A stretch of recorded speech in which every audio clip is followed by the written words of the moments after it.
I'm Paul Sheehan with Gold Derby, joined by Marcus Dixon, one of our editors, and we're really pleased to be talking to Evan Peters, who gives this remarkable performance in Mare of Easttown as Colins Abel. And Evan, when I was watching it, I wondered what kind of parallels there were between Colin and Mare and Evan and Kate, you know, in terms of just the mentor relationship, the younger, older. Yeah. Yeah, I mean, I was super excited to work with Kate on this thing. I'm such a huge fan of hers for forever. And I think, going into it, I really just, you know, I, how do I say it? I guess I just felt like I've always kind of been, I'm still learning and figuring out my process and how I want to do it and what works and what doesn't work. And I think Colin is going through a lot of that. And I think that Kate, to me, I just wanted to show up and just watch her and just be like, how is she doing this? And because she's a brilliant actress, so I wanted to soak up and take in as much as I could. And then obviously there's that admiration for her. And I think Colin is coming into it and he has severe imposter syndrome. So basically, he's trying to figure out the best way to do his job too. And I think when he sees Mare and sees how good she is, he really takes that in and admires her for that. And I think, mixed up with Kate's obvious beauty, it sort of becomes a wanting of more than just friends. So I think there's kind of a talent crush, and I think there's kind of, an attraction there. And I think that, her sort of not wanting him there sort of feeds into this interplay that I think is a little bit like, two kids at school who really like each other and they're kind of being mean and kicking each other's shins a little bit because there's sort of that attraction there. So those were kind of the parallels that I wanted to incorporate into the performance. And can you talk a little more about the imposter syndrome? Because the scene where you confessed to her about this previous case that you solved, you're under the bridge, and I think that was my favorite scene of yours. Thanks. And then she kind of confesses something to you as well. And then you kiss her and then you say, you don't know what I want. There were so many layers in that scene. Can you talk a little about that? Yeah. I guess, first of all, I was super nervous to shoot that scene. I was going to have to kiss Kate Winslet. So I was like, oh my God, sweating profusely. But yeah, I think there's a line in there where it's just like he's always just wanted to be great. And I've always felt like I just always wanted to try to be great. And so there was a little bit of a parallel there. And I just feel like I always miss the mark a little bit. And, you feel like a phony and a fake and like you're not doing it right and all these things. And then she says, the thing about being great is that then you always have to be great. And I thought there was something, I kind of took in with that, I was kind of like, well, I guess that's true. I still want to be great, but it's sort of, it takes a little bit of the pressure off. But yeah, I think there's a real connection there. I think, and also, hers is just so much worse than Zabel's. So I think he feels a little bit better about himself, but yeah, I think he just wants to get to know her and like really and go on some dates with her and try it out and see what happens. And I think that's kind of what he means by that. You don't really know what I want. I think he's willing to accept her, warts and all, because I think he doesn't think he's perfect either. So it could be a great match, and I think he really just wants to try it out despite all that stuff. Yeah. But I think my understanding is, you worked with Brad and the director to kind of tweak the character, because I don't know if his insecurity was part of the original script, right? Like I think the original take was he was going to come in and be much brasher and kind of want to own the room. And didn't you Yeah. bring in that insecurity, that awkwardness that I think makes the audience like you so much more? Yeah. Well, thanks. Yeah, that's good. Originally he was kind of a hotshot detective. There was one scene where I was actually working with a professional pool player to try to learn how to do these amazing trick shots. And I was just like, oh my God, I'm never going to be able to you're going to have to CGI this. I don't know how we're going to be able to do this. And not to mention in the scene, I'm drunk. So I'm like, how am I doing all of this stuff? It's crazy. So, yeah, we kind of switched that up because I just felt like, first of all, I didn't really feel like I would be cocky if I had this lie under my belt, if I had this big secret. I felt like I would be a little bit insecure, and the imposter syndrome, I think, works well with wanting to learn from Mare and seeing how good she is. And in a lot of scenes, actually, there were certain things that I was supposed to be doing, like specifically asking the priest for his phone number and looking at his phone, and I was sitting there, I was just like, God, this feels so like awkward. I feel like would I be doing, and I hadn't said anything. And then Kate walked up to me and she goes, hey, can I ask him for his cell phone? And I was like, take it, it's yours. It's so much better if Mare asks him for the phone. It makes sense. Then I can look at it and be like, oh, why didn't I think of that? I'm an idiot. And that just kind of like, we wanted him to be, I felt like at the end of the day because we knew he was going to get shot. So it was kind of like, well, what I care about this hotshot guy who was trying to be cocky and cover up this thing, or what I care about a guy who's trying to better himself and move forward past this thing that he did that he feels horrible about and is eating away at the insides. And I think, we decided on the latter. And we also, I was so nervous. I was so like fumbling and bumbling and tripping over things. I was like, I think we should put that in there, because I think it's like, it's really funny to me that she does not want him there. Like, I feel like every time she was just so annoyed that I was there. I was looking at Craig and I was like, this is absolutely hilarious that she doesn't want me here at all. And I'm just like trying to help out. So we kind of played up that a little bit and leaned into that. And, I'm like dropping pasta and tripping over things and all sorts of things that I thought would make him more likable and more, you really wanted to root for him, so that at the end of the day, when he does get shot, it's kind of like, it's just the shocking reality of death and sickness. It just comes out of left field, out of nowhere. And it's just horrendous. So, right. If you Google your character's name, the first thing that comes up is Colin Zabel really dead. Really? So, yeah. So I talked to the editor who actually had edited Gus Van Sant's remake of Psycho. And I kind of feel like your character was kind of akin to Marion Crane in Psycho, Janet Leigh's, because nobody expects one of the stars to be killed and Right. sort of killed halfway through. So when you're Right. getting you get those scripts and you're reading, like, did you know before you opened page one that Colin wasn't going to make it, or?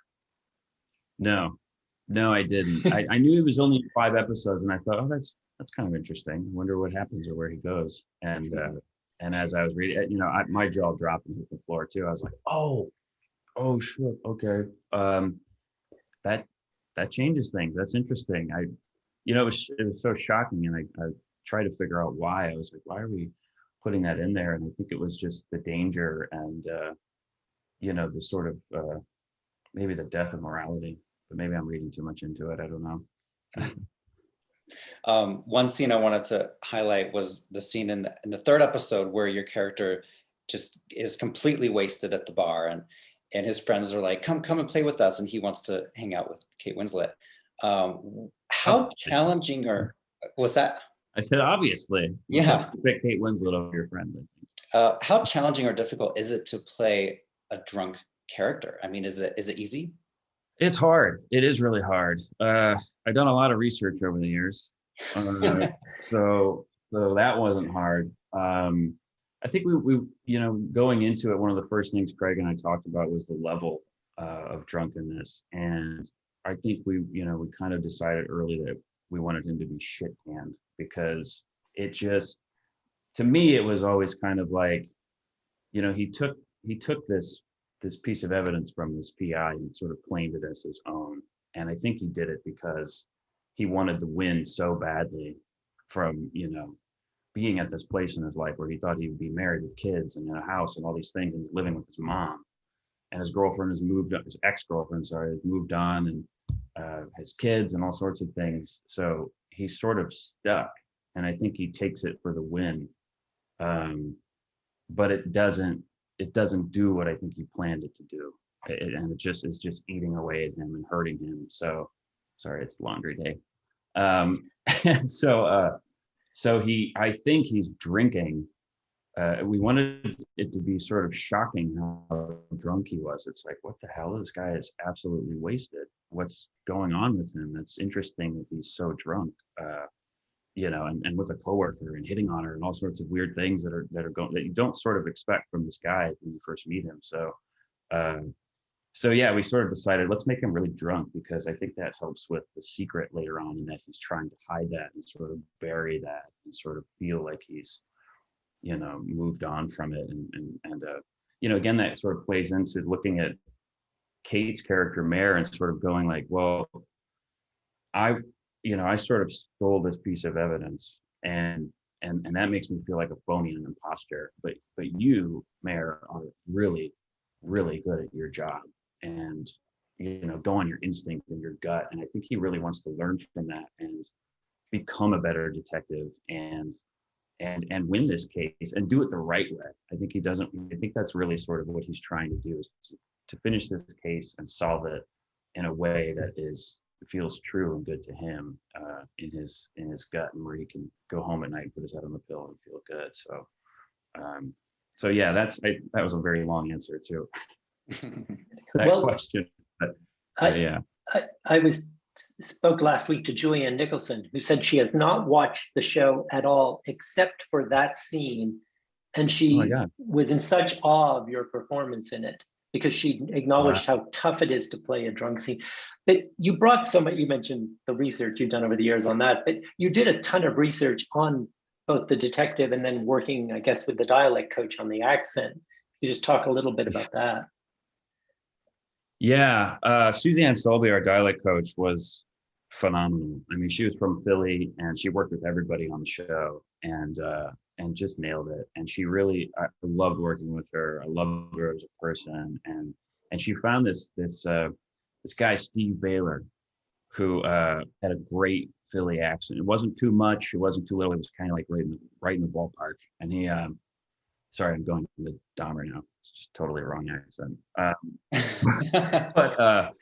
But anyway, he has this recording, and it's like 20 minutes long, and he's talking about the Mumsy Planet, and his kid Jack would just like to run through a wall and all this stuff. And I would just listen to it every morning, and I would feel really bad if I didn't, because I felt like I was going to screw it up, because it is one of the hardest, strangest accents and I didn't even know it existed, to be honest. I heard the Baltimore in Horror Story when Kathy Bates did that, but I never heard the Philly one. And so it was fascinating to me, and so weird, and like kind of Southern, but kind of New York, and just strange. So I wanted to listen to it every day, because I felt like by that time it would be in there. And then the pandemic hit. I thought, okay, well, now I have to listen to this for another 6 months while we're not shooting. I spaced it out to like a couple of times a week, but then when we started shooting it in September, I was listening to it every day again. But yeah, that was kind of the accent thing. And of course, you're shooting in Philly, so everybody, not everybody, but most everybody has the accent. So there was this transpo guy who said, "Hey, yous, look out for that house." And I looked at Suzanne. We were walking, and literally like kind of talking with the dialect, and it was right there, right in front of us. And I was like, God, it's real. That O is a real thing, and it happens in Philly. It's just such a strange accent. And then for the detective stuff, we had a lovely woman named Christine Blaler, who's actually the woman that a detective that Mare is sort of based off of. And I was emailing back and forth with her, and she recommended this book called Sex-Related Homicide and Death Investigation, which is basically a textbook on detectives and sex-related homicide and death. So it was really hard to read and difficult to look at the pictures and things you can't get out of your mind. But I wanted to do it because these are things that these detectives are dealing with on a daily basis. And I wanted to see how that would sort of affect me. And, maybe it's another reason why Colin drinks so much, to sort of squash that down a little bit. But it's really hard to look at the underbelly of the world on a daily basis.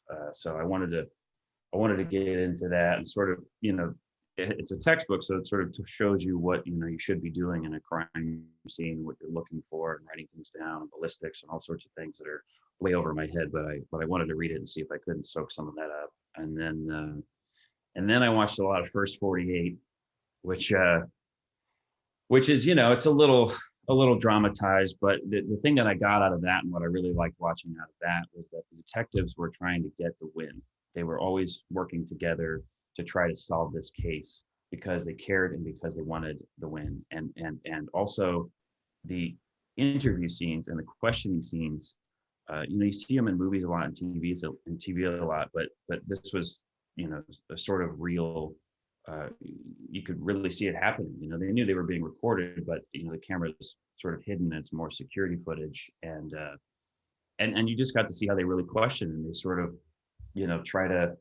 try to get close with them and buddy up with them, or play hard to get. It's interesting to see it really happening. And I also noticed that they all have portfolios, which is something that I didn't always see a lot in detective shows. Usually they're walking around sort of remembering or maybe even recording on their phone, but I didn't always see them walking around with a giant portfolio. It's not a little memo thing you see in old detective movies. So I wanted to incorporate that too. And then and lastly, I did a little ride along in the Marple Township with Pete Baylor, who's actually the brother of Steve Baylor, the guy who was doing the dialect listening to. But that was in the Marple Township, which is sort of a very small town like Easttown is, and there's not much going on.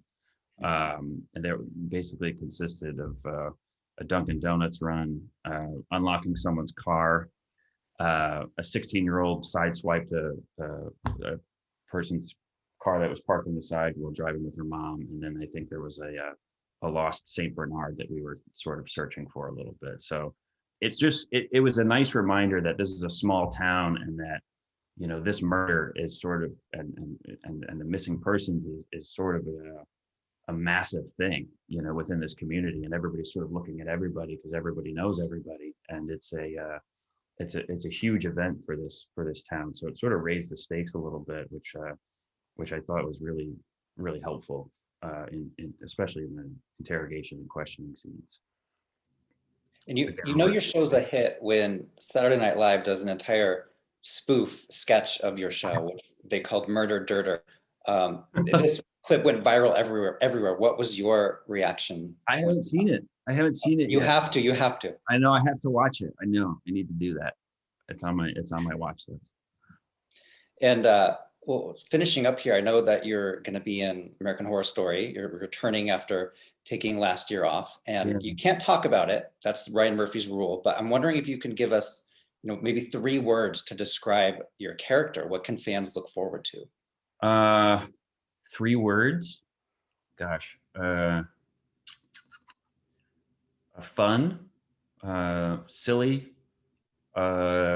scary. So sort of the show in a nutshell. It's like sort of it's sort of fun and comedic and silly, and but it's also a little scary. And Finn's the lead in it, and Finn's great. So it was great working with Finn. Yeah. And you also kind of went viral with your appearance on WandaVision too earlier this year. Like you're in all these different Yeah. shows. But Marcus, I think Marcus is a huge Marvel fan. You had something you wanted to know about WandaVision. How did that come about? And will we see you in? There's going to be a Scarlet Witch movie, I believe, with her. So. Oh, really? Oh, wow. Maybe I'm wrong. No, I don't know.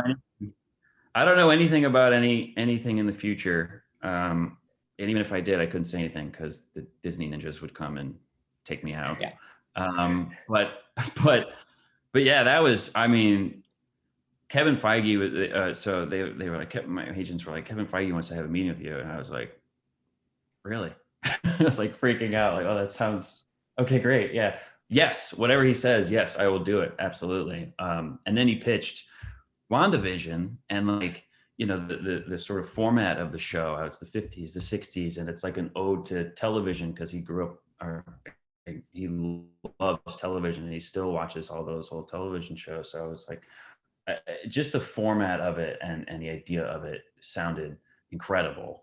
And then he was like, well, we're going to bring you in and it's going to kind of be like you're Quicksilver, but you're not. And it's sort of this meta kind of strange thing. And I was like, oh my God, that sounds awesome. I'm super excited to do that. And again, it was another kind of shocking moment for the audience to sort of do that sort of switch. So yeah, I mean, I was super happy to be a part of that, and everybody was awesome working on that show. Everybody's so nice and so fun. So I had a blast doing it. Well, and I think it's obvious how much you enjoyed yourself in Mare of Easttown, and we certainly enjoyed watching it. Listen, Evan, thank you so much for taking the time. I know you're busy. You got your Jeffrey Dahmer hair on, so I really appreciate you taking the time to talk to us. Yeah, thank you. I appreciate you guys talking to me.